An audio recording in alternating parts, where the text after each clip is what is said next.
you sold your house and then you live off of the proceeds. That's a very big sacrifice. Is that the best financial move? The first mission trip that I ever went with, it was in 2005. And that's when God really stamped it in my heart that He wants me back in the Philippines. I get emotional about God working in my life. I don't deserve it. I've always had this analogy. I've shared it with many people. It's called a grease pole. It's a pole. They put a prize on top. You have to climb up, right? To get the prize, you got to keep moving. Because once you stop, what happens? Gravity will take a hold of you.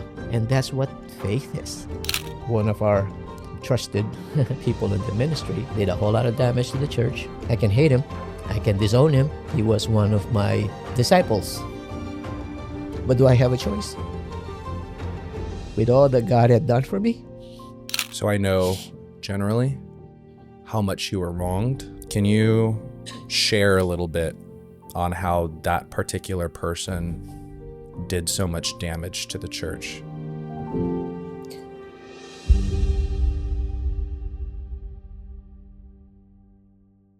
So I'm really excited for this particular conversation, because you are someone who I kind of view as just this, you've always been kind of this huge encouragement to our family.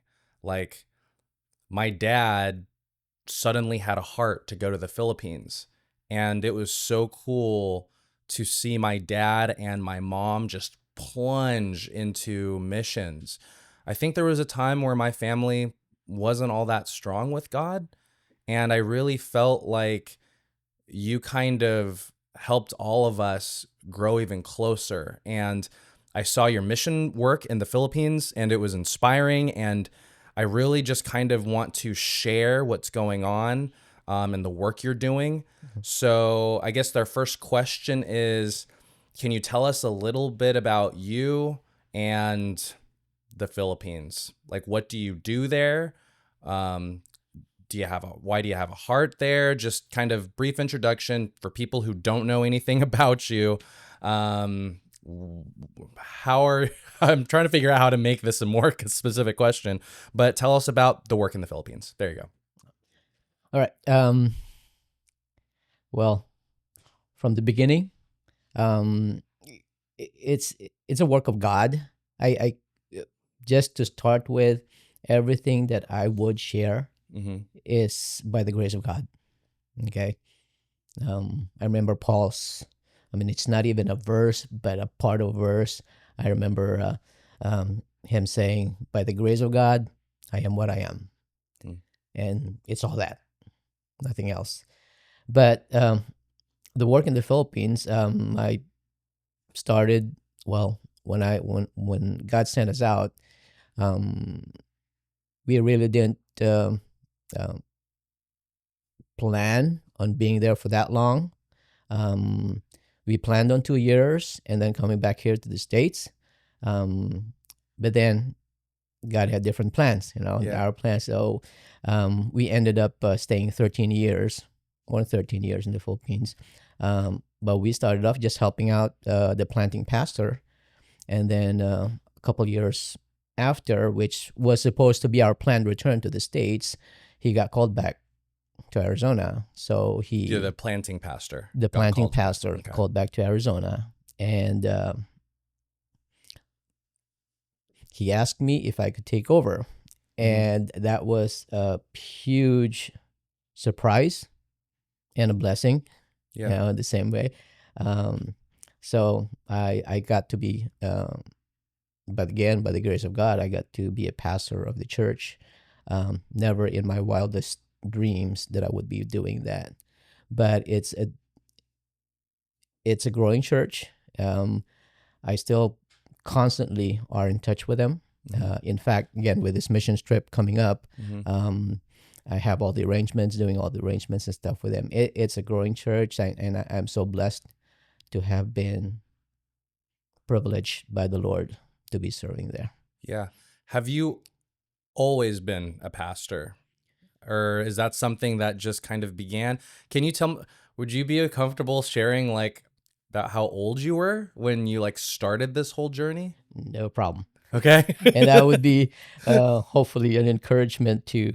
Um, we're never too old to be serving the Lord. Mm, You know, we got called out in 2006. I was already 46-year old.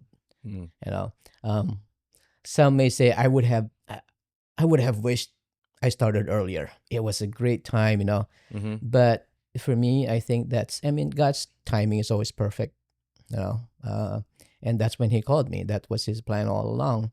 Um, like I said, I've never dreamt to being a pastor. Wow. I've been walking with the Lord for so many years. I've had Bible studies. We've had Bible studies in our home. Never taught a single, because that's what I thought myself. Mm-hmm.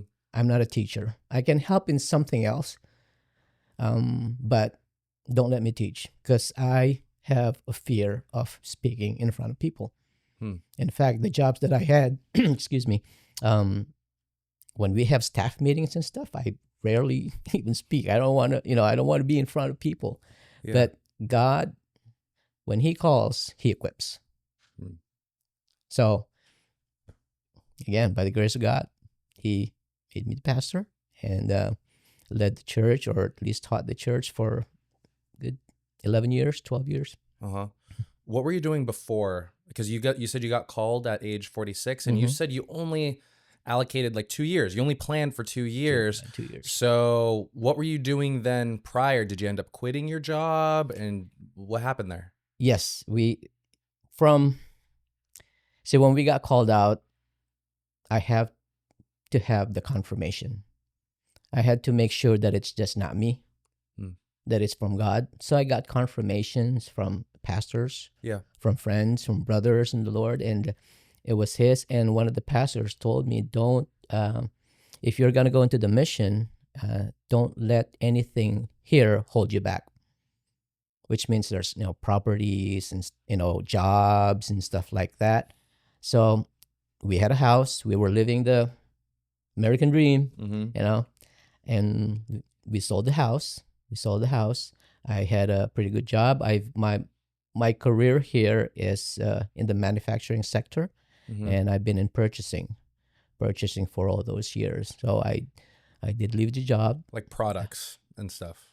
Yes. Okay. Yes. Different kinds, from electronics to cables. Okay. And the last job I had was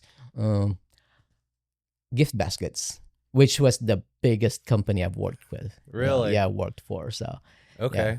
So you had a house, everything was settled, everything was established, and all of a sudden you just got confirmation from God that you're supposed to go to the Philippines. Yeah. What did that confirmation look like? Because I grew up with your family, you have your wife and your sons, and everything was stable. It was nice, Yes. To uproot everything. Like for me, when I went to Japan, it was only me. Like I didn't okay, I sold a truck, I paid off some loans, but for the most part, it was easy. But you brought your family with you. So how did you know for sure, confidently, that God was calling you to go? Circumstances in life. God did it all. From let me move back. Okay, we've lived in this house in Burnford. We lived in Buena Park. Out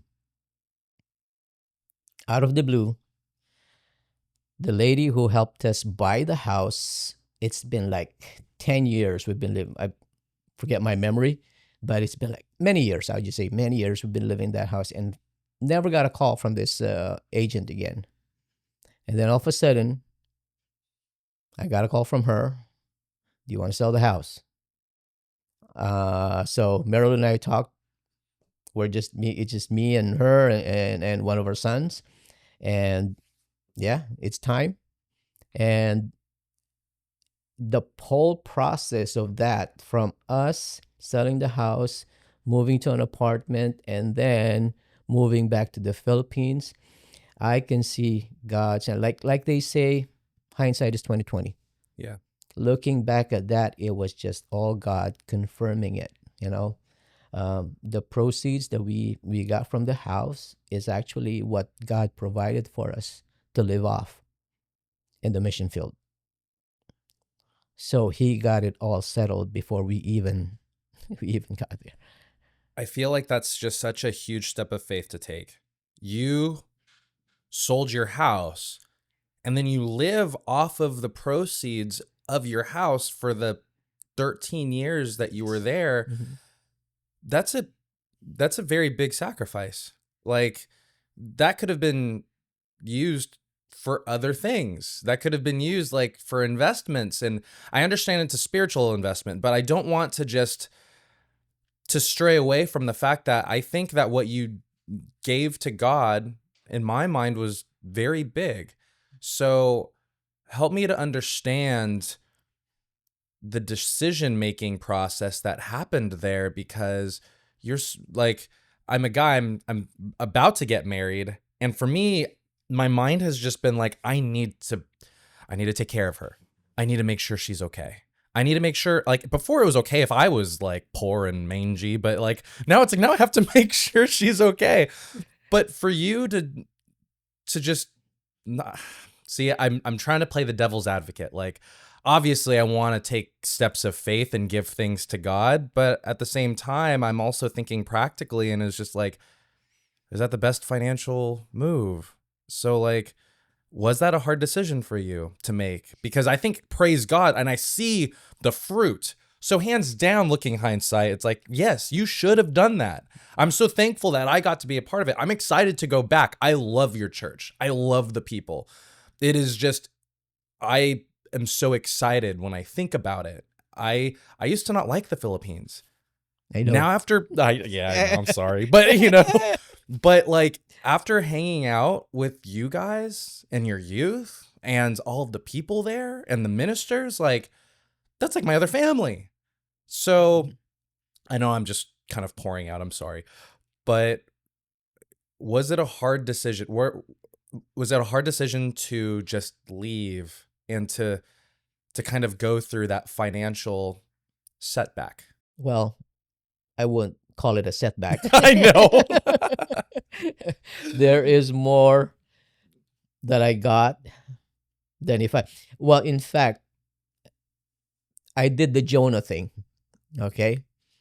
When I felt that tug in my heart, the Spirit just worked in my heart. He's calling me back. He's calling me back.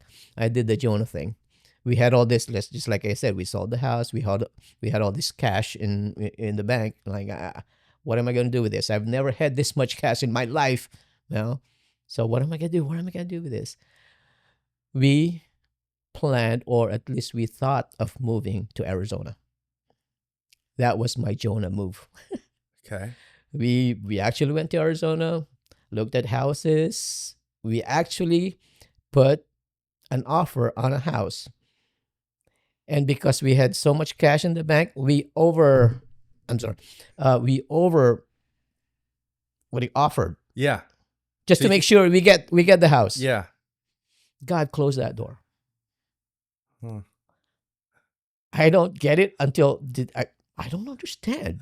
Why would someone not take our offer? Yeah. But it's God's hand on it. I mean, like I said, I was doing Jonah. Yeah. And I wasn't supposed to be there. I'm supposed to be back in the Philippines, but God closed that door. And when we were driving back from Arizona, that's me and Mary Lou, we both were in agreement that it's not for us. God closed the door. So there's a door. There's another door He's opening for us, and that is the Philippines. So where did this heart for the Philippines come from? Obviously, something drove you. You could have gone to anywhere else, so why the Philippines? It's my native land, Mm-hmm. and I have family. I still have family. My parents were still alive back then. Both have gone on, passed. But I had family. So when I became a Christian, I would be honest with you, to where once in a while I'll feel that tug. But like, did I pray for it like every single day? I want to go. Like I said, I didn't even think about even being a missionary. Never come to mind.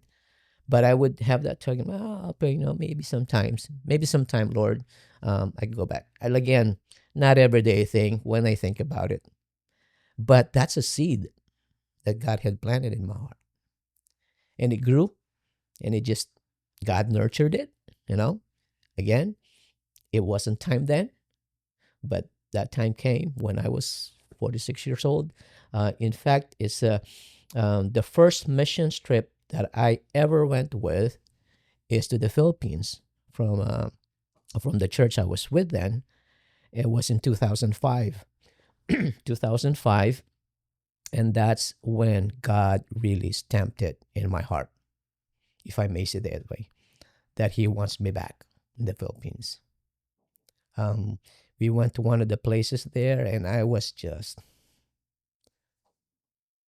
God just touched my heart, and I was bawling. And that for me was the confirmation from Him. Hmm.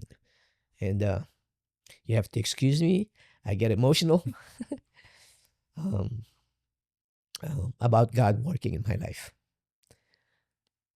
I don't deserve it. Yeah. When I go to Japan, there are certain things that break me. When I first moved to Japan back in 2022, it was also for a Heart for Missions. And when I went there, I was so almost overwhelmed at the work. And I even thought, like, it made me think of 9/11 at Ground Zero. I was not there, but you see photos, and you could just imagine the aftermath, and like, there's so much destruction. What do you do? Where do you start? And I remember going to Japan and thinking about how less than 1% of them are Christians. And I started just imagining, if I were to somehow persuade every Christian that I know to move to Japan, maybe if I know 500 to 1,000 people, if I convince all of them to move to Japan and live there and do the work of a missionary, I said to myself, it's not enough. It would not be enough for the work that is there. It is a God. It needs to be God in order for the mission to be done. And so when I look at Japan, I see the hopelessness. I see the depression. I see the lack of purpose. And I see, and it kind of breaks me. And it makes me think I need to go back. Like it kind of hurts when I'm in California, because sometimes I remember I was into mirrors for some reason for a time. And I remember every time I looked in a mirror, whenever I was in Japan, I saw my life back in California in the mirror. And then whenever I'm in California, I look at the mirror and I think of my life back in Japan. And one of my mentors told me, because every time I was in California, I needed to go back to Japan. And every time I was back in Japan, I felt like I needed to come back to California. And he told me that God has given me a big enough heart for two places, and I need to own that. Whenever I'm in California, I just need to appreciate that I'm in California. Whenever I'm in Japan, I just need to appreciate it. So that's me and my heart for Japan. I want to know, what breaks your heart for the Philippines? What is the work? Help me to understand, because I helped out. I wasn't there talking to the people every week like you were. You were their pastor. You were their shepherd. I have a huge respect for pastors. I am not a pastor. I help teach, and I will visit and everything to help encourage. But for the most part, like, pastors are there through thick and thin. So if you can, I know it's a big question. I'm sorry. I just give you all these big questions, but like, can you help me understand what breaks your heart in the Philippines? Help me to understand the mission front there. What are they struggling with? Traditions, religion. That's, I think, one of the hardest wall to break down is the religion. They're so steeped in religion and traditions to where, but Filipinos in general are friendly, nice, shy, even. They would welcome you. I mean, it's you're open. They're open to um, having conversations about the real gospel, okay, the true gospel of Jesus. Um, but to pull them out from the religion that they've grown up with, throughout their lives, that's the hardest part. Like they say, born a Catholic, always a Catholic, Mhm. you know? So to me, that and also the um, economic situation to where there's a lot of poor people, they struggle with that every single day, you know? So what can you offer me, right? If you're sharing the gospel with them, hey, here's my life. Can you change my life with that gospel that you're bringing? So Mm. those are, and those are just a couple that I could think of, but there's so much more to where really it is the Spirit of God that needs to work in their lives, in the people's lives. How about in the church? How about for the people? Because, if you've served in the church for however length of time, it can be a lot of drama. It can be a Yes. lot of, they say that sheep have teeth, you know? It's like, and the idea is that, like, oh yeah, we're all God's people, but God's people can nip at each other and Mm, they can hurt. And there's just a lot of division. I feel like the pastor's job is one of the most difficult because you guys have to deal with very unkind people and you kind of stand in the middle and you kind of bring everybody together and you try to like bring unity and like help encourage people to be reminded on what God has to say. So can you help me understand just what ministry looks like in the Philippines? Like, what are some of the difficulties when it came to leading ministries? Because you led ministries for, what was it, 13 or, 13 years or so. mhm. And to lead a Bible study every week, to have leadership team meetings every week, to coordinate, organize, work with money, like that's a lot of stuff. So can you help me to understand a little bit, like what exactly did you do? What was your regular schedule? Because I'm going to be honest, I don't think I could do your job. Well, if God sends you, you Oh will. no. Here we go. Blast someone to challenge me. um, daily, typical daily life. I mean, we have our grandson with us. Okay, so aside from being the pastor's job, or the studying and stuff like that, had a regular family that I needed to take care of. And again, sadly enough, my son and his wife, they got separated. They worked overseas, and they had a son that they left with us. So here I am in my 50s, trying to raise up a toddler. Just think about that. I really don't.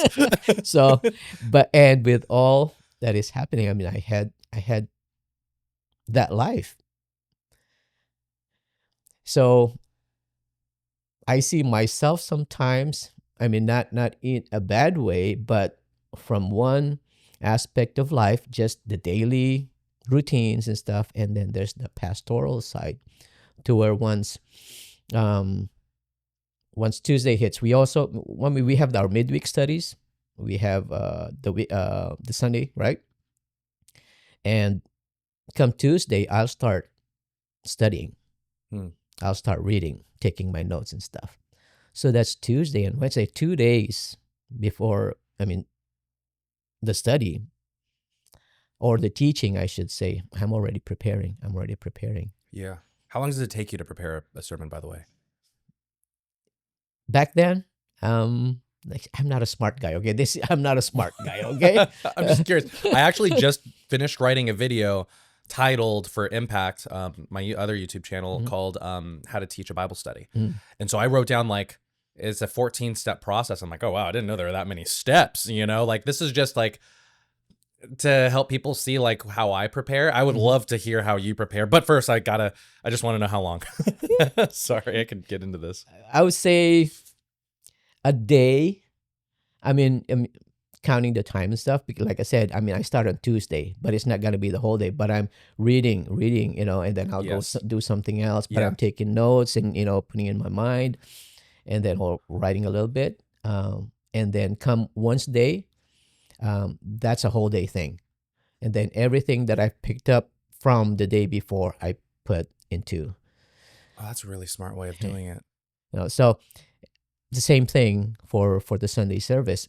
In fact, I had to do it on a Friday. I start Friday because Saturday we will have a staff study, because the stuff on Sunday, and we don't have all the, it's a small church. We don't have all the videos, audios, and stuff. We don't make CDs. Well, CDs. What's the CD? I'm old guy, okay.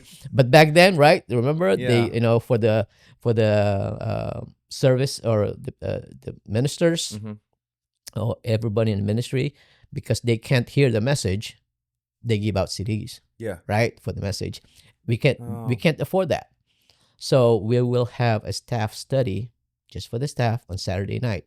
So the message had been prepared already, and then come Sunday morning is for everybody, for the people. So Friday, I'll start again my routine. I'm a man of routine. Yeah. That's just my personality. So my routine will start, Friday I'll start the reading, taking the notes and stuff, and then Saturday it's gonna be the whole day studying, putting it. And I write the message. I prepare the message in English, and then I teach it in Tagalog. What? It's again, that's what is necessary. Yeah. Because the people we ministered to, we served at, is not a whole lot of them had education. It's you've seen that, to where not a whole lot of them could really understand English. Yeah. So I would write it in English because I could not write it in Tagalog. But God had given me that gift to where I can do both. Yeah. So I would write it in English and teach it in Tagalog. So when you started on Tuesday, Wednesday, that was for the Sunday service. No, Tuesday and Wednesday, that would be for the Wednesday service. Got it. Okay. And then Friday, Saturday would be for the Sunday service. Got it. Friday, Saturday would be for the Sunday service. Yeah. And then when would you prepare for the staff meeting? Staff meeting, meaning the staff study? The staff study. It's the same. It would be the same message, but I Uh-huh. have to teach it twice. It's just like Got it. doing two Okay. services on a Yes. Sunday, Uh-huh. for a lot of churches here. Okay. But I'll do it on a Saturday night and a Sunday morning. Okay. Yeah. All right. Okay, that makes sense. Okay. So, how was it with your team? I personally like working on teams.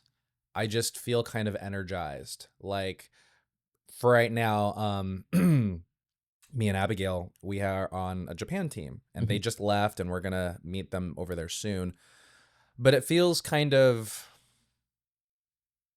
I feel connected. I feel encouraged. Even when I was in volunteering for search and rescue, like, we all had our group of people, that I worked with regularly. We trusted in each other. We grew together.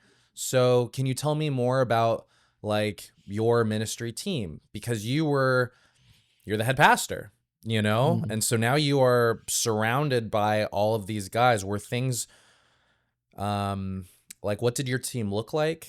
And were there any struggles with kind of keeping the team together at some points, because you served in ministry for 11 to 13 years. I know that you probably have seen people come, people go, things change, different things happening. Yeah, what did your team look like, and did you guys go through anything? I would say minor Hmm. minor things, because God gave me a team that are so on fire for the Lord. Yeah. We had, like I said, we had our, and I couldn't even say disagreements, Mm-hmm. but personality conflicts. Maybe that's what it is. Mm. Personality conflicts. That's Yeah. what it is. But as far as serving the Lord, doing the ministry, we were one mind, one heart. We can have our differences, but when it comes to ministry, we're all in. And that's, I think, God made it that way because of me. He knows me so much to where I can deal with any kind of, like huge, because typically Filipinos are non-confrontational. Hmm.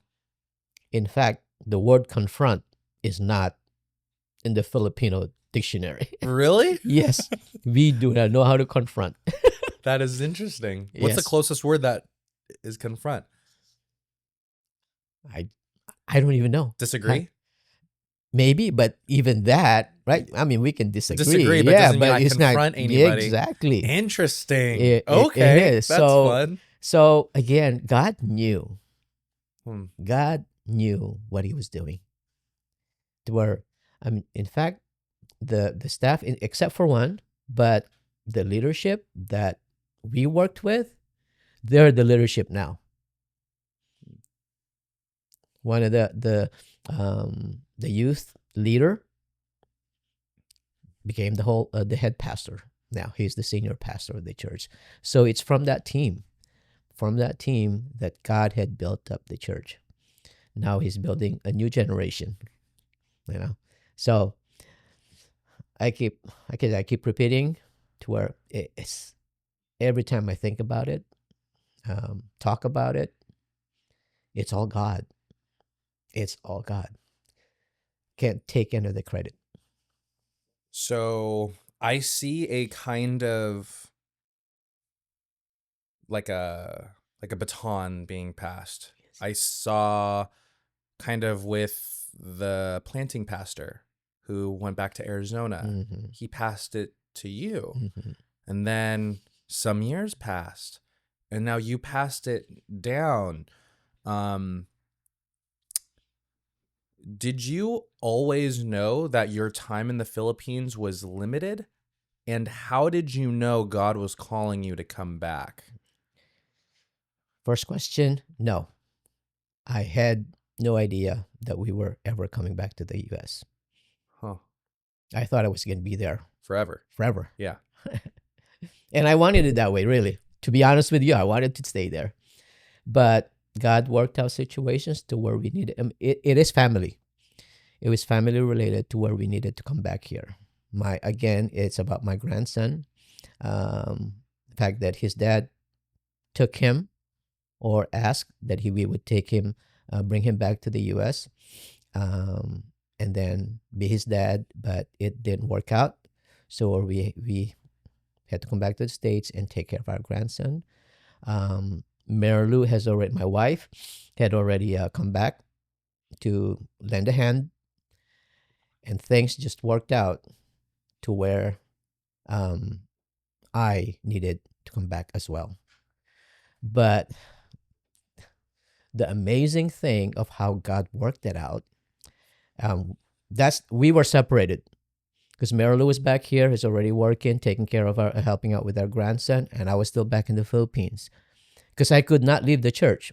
I could not leave it without a teacher, without leading it. So how long were you guys dividing and conquering? 6 months. Oh my goodness. Yeah, that was the longest ever. We're going on our 42nd year of marriage, and that was the longest time we've ever been apart. Was that difficult? It was very difficult. Very difficult. So um, I'm praying. I'm praying. God, what is happening? What are you doing? What are we gonna do? I have my family back there, and I'm here. So one day, because like I said, I could not leave the church without having a pastor, a leader, something. And there was an instance to where our youth leader had to step down from ministry, not because of he doesn't want to do it anymore, but because again financially, he had to work at another area of the country to where he could only come every 2 weeks, and that's not going to work with ministry. We know that, So he had to step down to provide for his family. And during this time, this waiting time of 6 months, and I'm praying, what are we going to do? What are we going to do? He comes back. He gets a job in the local area. And then he comes to me to where I can be here full time again. I got this job locally. And he comes out to me, I want to teach again, because he's been teaching the youth. And I'm going, sure. Yeah. So this is God's answer to that, to where within that 6 months, he wanted to teach, and I discipled him. I mean, he's already, I call him my Timothy. And you know him, so you know him well. Yeah, I do. Yeah. I love him. So, yes. So he's my Timothy. So I poured out into him. I had him start teaching Wednesday nights. We split. For those few months, we split. He did Wednesday nights, and I did Sundays. But that was just getting him into the flow of teaching the people. So God did that, and he was ready to teach, and I was comfortable that I could leave the church. I left the church in December of 2019, just in time before COVID hit and the shutdowns and everything. Oh my goodness, you're right. He just had it. I mean, again, it's God. He had it perfect timing. Otherwise, you would have been separated for who knows how long. Who knows how long? Yeah. And that would have devastated us. But God knew. Yeah. Something that I'm very passionate about is discipleship. I don't think a lot of people do it. And I love when you said that he is your Timothy, that you came alongside him, you equipped him, you prepared him. And it got to a point where you were comfortable to leave. That's exactly what Jesus did. He came alongside, he had a mission, brought people alongside his mission, fully equipped them, and then he left. And it's something that I don't think a lot of people do. And when Jesus said in Matthew 28:19, go and make disciples of all nations, he was telling that to his disciples. And he told his disciples, everything that I did for you, do to other people. And so that's the heart of missions. And I feel like a lot of times people can confuse ministry and missions. I think all missions is ministry because it's all service, because that's what ministry is. Yes. But missions is all about coming alongside someone, equipping them, helping them, being there for them, and then eventually kind of leaving them because you know that they're God's work. You've put them where they needed to be, and now they're going to grow and they're going to flourish. And I love when I see that. And I wish that it was more of a thing here, I feel like in California, because I want to know your thoughts on this. And correct me if I'm wrong, because I feel like many churches, I'm not faulting all churches, obviously, But I feel like there's a lot of churches that want to build the multitude. Like, oh, come to church, come to church, come to church. But Jesus didn't exactly do that. Mm-hmm. He presented them with a choice. And then when the rich young ruler, came and Jesus told him, like, okay, go sell all that you have and follow me. The rich young ruler left. But Jesus did not go, oh no, please follow me. Like, even when he got popular, he taught one of the most controversial messages and said, you have to eat my body. You have to drink my blood. And then everybody deserted him and left. And Jesus specifically said, go and make disciples. He did not say go and make the multitude bigger. Mm-hmm. And when he made disciples, he only chose 12. And even of those 12, one fell off. And so for me, I just have such a heart for it. Like right now, I'm currently, meeting up with one of my friends who I just, is a lot younger than me. And I'm meeting up with him and we work out and we do this weekly. And I'm telling him, because I'm about to go back to Japan, and I'm telling him, like, okay, I'm going to leave you soon. I'm going to teach you how to read. I'm going to teach you how to pray. I'm going to teach you how to witness. All these things I'm going to leave with you, and you need to walk in them. And I'm telling you right now, start praying. I had this conversation with him just a few days ago. I'm like, I need you to think about who you're going to pour out. Find a junior higher, find a high schooler, anybody. You just need to be their friend. And then I'm telling him, okay, you also need to meet up with, I'm like one mentor that you have, and pretty soon it's not going to be the case. Then it's just going to be us being friends. I'm not going to be your mentor anymore.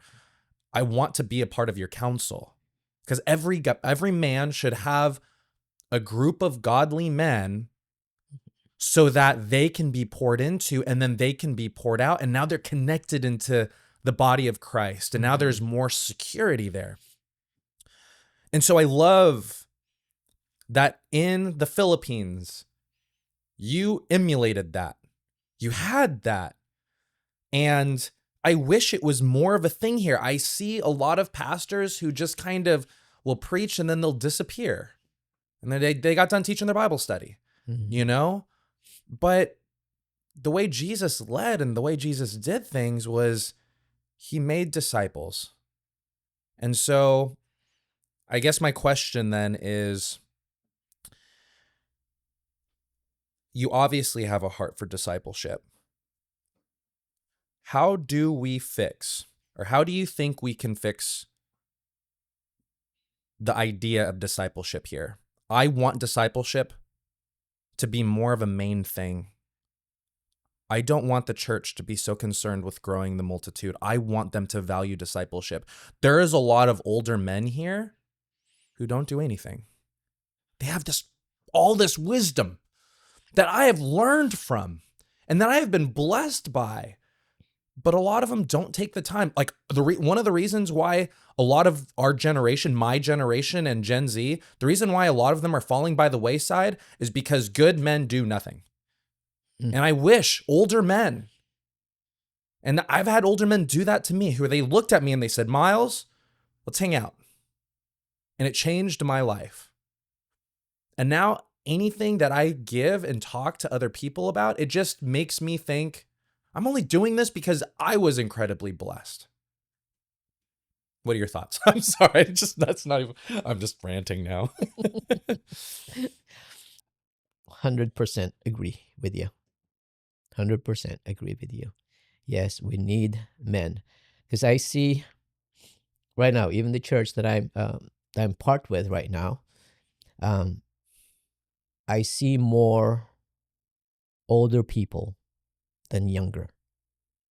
I mean, the ratio, sometimes I would wish there would be a lot more younger people, but I don't see them. We do have our ministries for, young adults, high schools, and all that, all those other ministries that go with churches, right? But when I look around on our services, Sunday, Wednesday, or whatever, the ratio seems to be a lot of older people. There's not a whole lot of young people. And I kind of, I was going to say worry, but I shouldn't. It's God's church, okay? It's His church, not ours. But I think about what's going to happen in the future. I mean, if there are lesser younger people getting the word, receiving the word, how's it going to be? Yeah, I just think about that. But I wish, there would be. Sad to say that many of our churches now, as far as leadership is talked about, I see it just has become a job. There's a difference between a job and a ministry. And to a lot, I think it's just a job right now. To be a minister, you have to be with the people. You have to know the people. You gotta be with them. Jesus was, right? He was with the people. No, he never was up there. What's this? I think Colson, if I remember right, it is difficult to stand on a pedestal and wash the feet of those below. You gotta be with the people. If you're up here, yes, you do your teaching, you do your pastoral stuff and everything. You're up here. But you got to be down there serving the people. You can't wash their feet if you're just up here. Jesus washed the disciples' feet. Yeah. Because he knew them. You got to know the people. And like you mentioned, pastors teach and then they disappear. They're gone.